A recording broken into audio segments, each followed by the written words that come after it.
هو الفئران دي حاجه حلوه بالنسبه لكم؟ تعودها طعمها حاجه مش حلوه. لكن بابا وماما واخواتي وبتاع بياكلوا فران وانا طلعت على الفران تمام؟ فهاكل فران. فهو خلاص اتعود على الطعم ده وان دي مش حاجه وحشه. هتقولي لي يا فران، طب انت مش بتاكلي ملوحه؟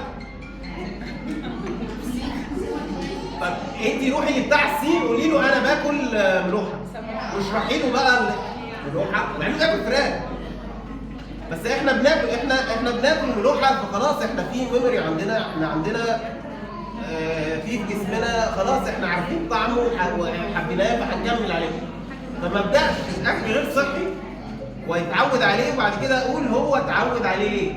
لا، انا اديله اكل صحي اعوده على كل الاكل. انا بتكلم بقى في العكس، انا بقول لك اكلي من 6 شهور لسنه كل حاجه، بس عشان ما يختلطش بيكم الامر. الحاجه الوحيده اللي هي بعد سن سنه الملح والسكر واللبن السائل.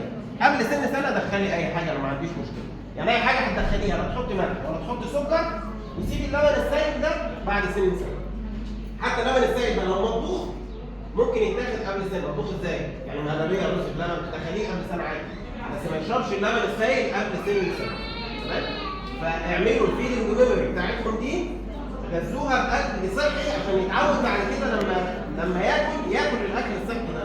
يتعود على الشيبسي والكاراتيه، هتقعدوا القعده دي وتقولوا يا عيال ويا دكتور وشوف لنا حل، والفيتامينات والاوميجا والحديد، وهنقعد بقى ندوق مع بعض في دايره مش هنعرف نطلع منها. فمن الاول لو في اطفال عندكم في الاعمار دي ابداوا.